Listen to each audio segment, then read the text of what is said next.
It started with a sound, the heavy, hollow clang of a body hitting metal. The hallway froze. Just for a second, students turned, glanced, and quickly looked away. In the middle of the crowded corridor, Savannah Miller shoved Malik Carter hard against a row of lockers. His shoulder hit first, then the side of his head. His books tumbled to the floor with a paper-thin echo that didn't seem loud enough for what had just happened. Her face was twisted in rage. "Go back to where you belong," she spat. Laughter trickled from behind. Her two friends, a pair of varsity-jacketed clones, grinning like they'd just watched the punchline of a private joke. Other students kept moving. Some turned their heads. One lifted a phone and quietly hit record, but Malik didn't react. He didn't yell, didn't raise his hands, didn't even blink. He stood there, back against the lockers, backpack slumped off one shoulder, eyes steady. Savannah expected a flinch, a retort, a curse, something, but all she got was silence. Her smirk faltered. "You deaf or just slow?" She snapped, louder now, needing the hallway's attention back on her. Still nothing. Malik slowly bent down, picked up his notebook, tucked it under one arm, and brushed off his hoodie. Then he met her gaze and held it. Not angry, not scared, just calm. Too calm, the kind of calm that doesn't belong to someone weak. The kind of calm that says, "You're not a threat. You're a lesson." And somewhere inside her chest, beneath the pride and the privilege, something shifted. Not fear. Not yet, but doubt, because Savannah was used to being the one in control. She was the cheer captain, the girl everyone laughed with, not at. The girl whose father made donations, whose teachers let things slide. But right now, Malik Carter wasn't playing his role. And suddenly, she didn't know hers. The late bell rang. Malik turned and walked away, leaving her standing in the middle of the hallway with her fist still, half raised and her friend suddenly quiet. She stared after him. She hadn't bruised him. She hadn't broken him. And that bothered her more than she could say, but what Savannah didn't know was this. Malik wasn't just quiet because he was shy.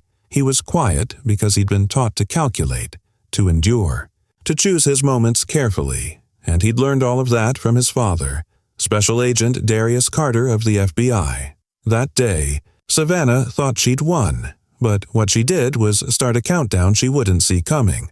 By lunchtime, her reputation would begin to unravel, and by morning, the FBI would be standing at the school gates. The rest of the morning passed like a stretched-out wire, humming with tension. Savannah couldn't focus. Every class felt slower, heavier.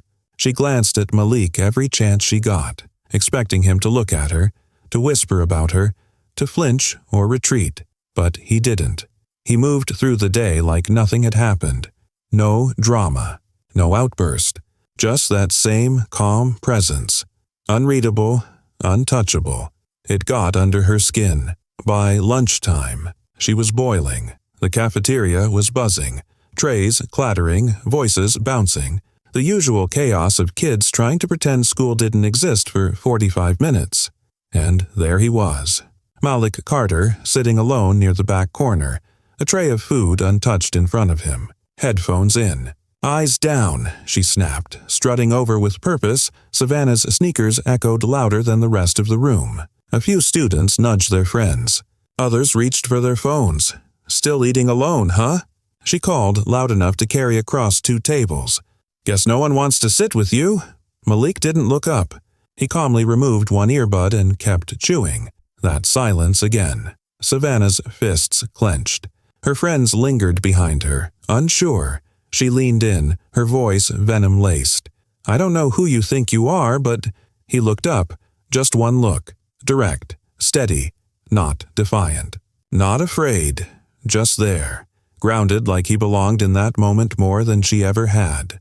Savannah froze for half a breath, and then, in a move she didn't even think through, she slapped the tray off his table. Food exploded across the tile. The crash snapped the room in half. Gasps. Utter silence. Every eye in the room locked on them. Even the lunch monitors stopped moving. And still, Malik didn't react. He glanced at the mess, then slowly picked up his fork from the floor, wiped it with a napkin, and laid it down neatly beside his spilled drink. Savannah felt something crack inside her, a split in the armor she wore so proudly. For the first time in years, she didn't feel powerful. She felt exposed.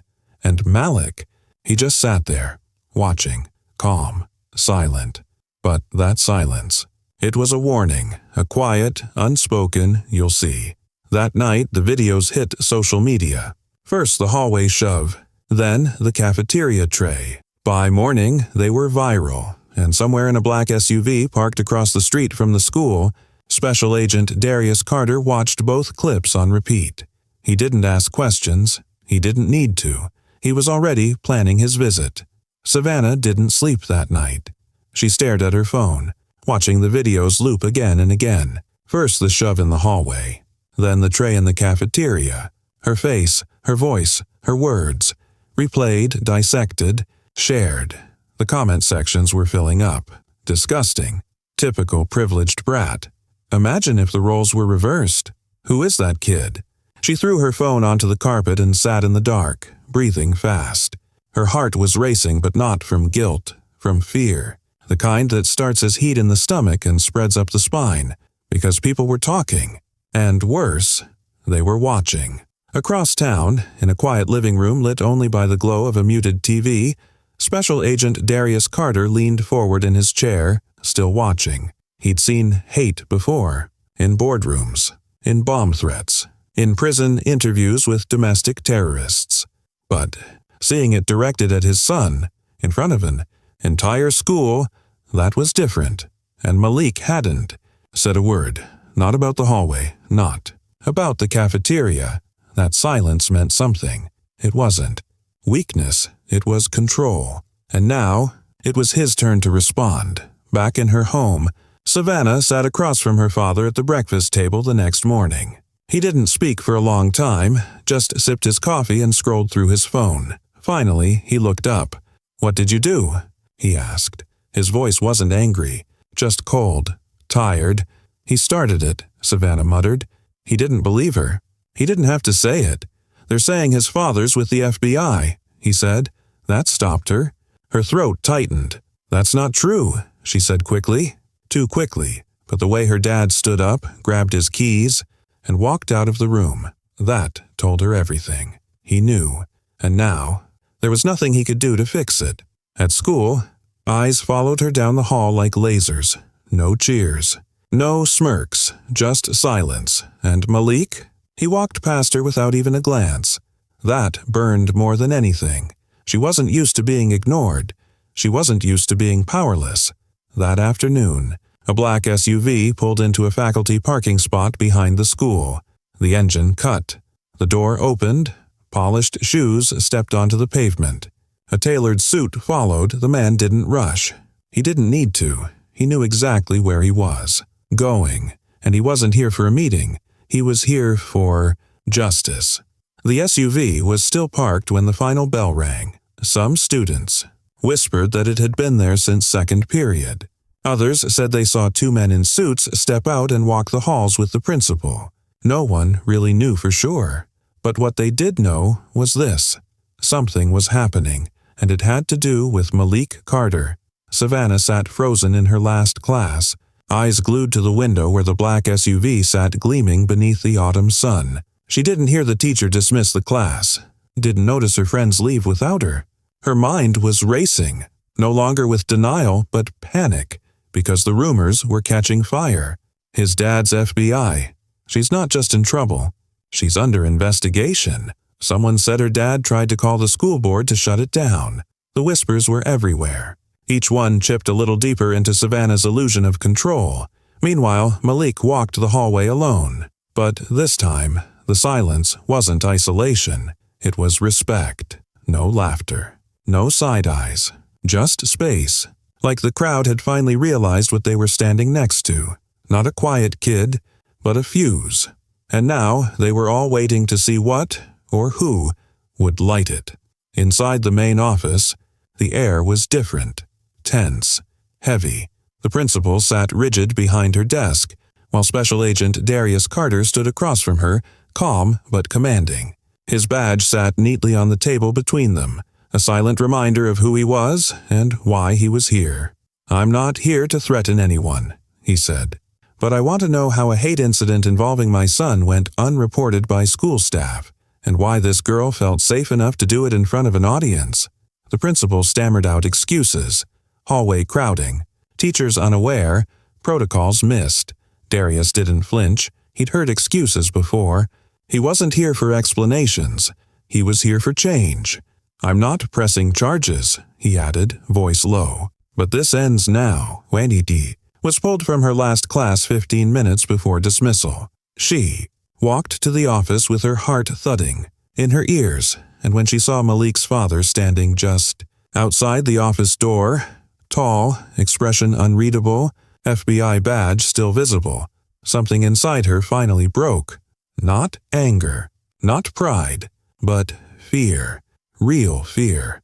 Because now she wasn't up against another student. She was up against consequences. Savannah stood just outside the main office, her palms sweating, her heart trying to claw its way out of her chest. Agent Darius Carter didn't say a word. He didn't need to. He looked at her, just once, and something in that look stripped away the layers she always hid behind. Popularity, confidence, control. She felt exposed, vulnerable, small. The principal opened the door and motioned her in. Savannah stepped inside, but her gaze flicked back one last time toward the man in the hallway. That look stayed with her. Inside, it wasn't the office she remembered. Gone was the cozy admin vibe. The walls felt closer, the lights brighter. Her usual seat felt harder somehow. Across from her sat the principal, 2 assistant administrators, and a man in a charcoal gray suit she didn't recognize. He introduced himself simply, "Agent Blake, FBI." Her stomach dropped. This was real. "We're here regarding a series of racially motivated incidents that occurred on campus," he said, placing a folder on the desk. "Specifically, your involvement." Savannah's mouth went dry. He opened the folder. Printed screenshots.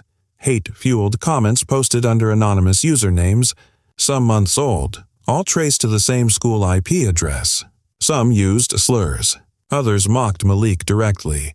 "We have reason to believe these accounts belong to you, Savannah." Her voice cracked. I didn't mean..." But no one nodded. No one offered comfort. Not this time. The principal looked ashen. The assistant administrators scribbled notes. The room was no longer her shield. It had turned into a spotlight. Agent Blake didn't raise his voice. He didn't accuse. He just let the evidence speak, and her silence, for once, couldn't protect her.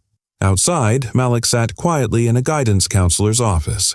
He hadn't asked for any of this. He hadn't pressed charges. His father had kept him out of the process, but he knew something had shifted. He could feel it in the air. Not revenge, but balance. The hallway wouldn't be the same. The cafeteria wouldn't echo the same way. And Savannah Miller? She wouldn't walk with the same weight in her steps. By the end of the school day, a notice went out. Savannah had been suspended pending investigation. A formal complaint had been filed with the school board. Title VI violations were being reviewed. Her father's influence? Couldn't bury federal involvement. Not this time. In the parking lot, Agent Carter stood by his SUV, waiting for Malik. They didn't speak right away.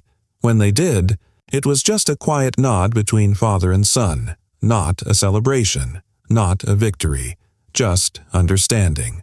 Justice didn't need to shout. Sometimes it just needed to show up. The next morning, Savannah's desk sat empty. No one said her name. No one needed to. Her absence spoke louder than any rumor ever could. The girl who once walked the halls like she owned them had vanished, and the school felt different without her.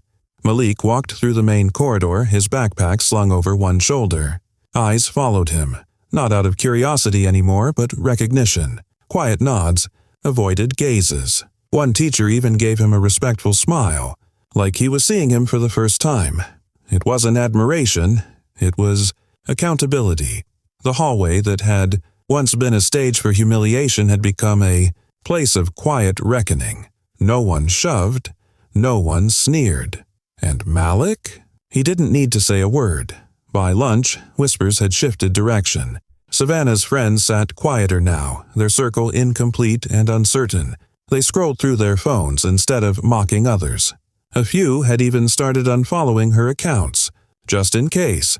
The school wasn't rallying around Malik, but it had stopped protecting her, and that meant everything. In the teacher's lounge, a conversation hung in the air like static. We should have stepped in sooner. That cafeteria video, we all saw it, but nobody moved. Thank God someone did something. The guilt was thick, but guilt only mattered if it led to change. Malik sat at his usual table, still alone, but this time by choice. A student from his English class hesitated nearby holding a tray. "Hey, mind if I sit here?" He looked up, gave a small nod. That was enough. One seat filled, then another. The table wasn't crowded, but it wasn't empty either. And that, for now, was progress. Meanwhile, at home, Savannah stared out her bedroom window. Her phone buzzed nonstop. News had gotten out. Local parents talking, tweets spreading, even a mention on a viral TikTok thread about racism in schools. Her world was shrinking, and no one was defending her. Even her father had gone quiet. His calls to the school board went unanswered. Influence, she realized, meant nothing when truth went public. She didn't cry, she didn't scream, but the silence around her was suffocating. Justice hadn't come in the way she expected. No courtroom, no headlines. Just a quiet collapse of everything she thought protected her. Malik hadn't shouted. He hadn't fought back. But somehow, he'd won. Malik stood on the back porch that evening, the sky above him painted in deep orange and gray. Autumn air wrapped around his shoulders, sharp and quiet. Inside, his father sat at the kitchen table, phone silent, badge untouched beside his coffee mug. The case was done. Savannah had been suspended. The school had started a formal review. There would be diversity training, new policies, probably an assembly. But Malik knew better. Policies didn't change people. His father joined him outside, standing beside him without saying a word for a long time. Finally, Malik broke the silence. "You could have pressed charges." Darius nodded slowly. "I could have. Why didn't you?" The agent turned to his son, eyes heavy with something more than pride. "It was experience. Because you didn't ask me to." Malik looked away, thinking. It would have been easy to let the system crush her like she tried to crush him, to let his father's badge speak louder than his silence ever had. But deep down, Malik had made a choice. He didn't want Savannah erased. He wanted her seen for who she really was. And now, the world saw her clearly. Savannah's suspension became a spotlight. Students whispered less about Malik and more about how long they'd ignored people like him, or laughed when they shouldn't have. Some apologized. Others stayed silent. That was fine. Malik wasn't looking for a crowd. He had something better now. The weight of having stood still when it mattered most. Savannah, meanwhile, learned quickly what it meant to be on the outside. Her father couldn't fix it. Her friends had moved on. Colleges were asking questions. And everywhere she went, grocery store, parking lot, even online, she felt eyes. Not pity. Not sympathy. Awareness. One afternoon, weeks later, Malik opened his locker to find a folded note tucked into the vent. No name. Just a few words, written in uneven, nervous handwriting. "Thank you for not fighting her back. I don't know if I could have done what you did." He held the paper for a while, then tucked it into his notebook. That was never the goal. But sometimes, not hitting back echoes louder than any punch. His father's badge had weight. It could have punished, it could have silenced, but it didn't fix the silence inside people. That Malik had handled on his own, and that was something no title could give him. Weeks passed. The school moved on, or tried to. Assemblies were held. Teachers changed their tone. A poster about unity and inclusion went up outside the counselor's office. But for Malik Carter, it wasn't about the school changing. It was about who he had become in the silence. He still walked the same halls, same classrooms, same lunch table. But the silence that once isolated him now traveled with him like armor. Not empty, not weak, but deliberate. Students made space, not out of fear, but out of recognition. They'd seen what he endured. More importantly, they'd seen how he endured it. Savannah Miller never returned. Officially, the school claimed a voluntary withdrawal. Unofficially, everyone knew she didn't leave. She ran. Her name became a cautionary whisper, not because she was evil, but because she'd been exposed. And exposure leaves a mark that no one rushes to forget. One afternoon, Malik sat with his father on the porch again. This time, he spoke first. "You didn't just teach me how to be quiet," he said. "You taught me when to be." Darius looked at his son, pride in his eyes. The kind not born from medals or cases won, but from seeing strength grow without needing to force it. "Silence is a weapon," he said, "but only in the hands of someone who knows they don't need to use anything else." Malik thought back to that moment.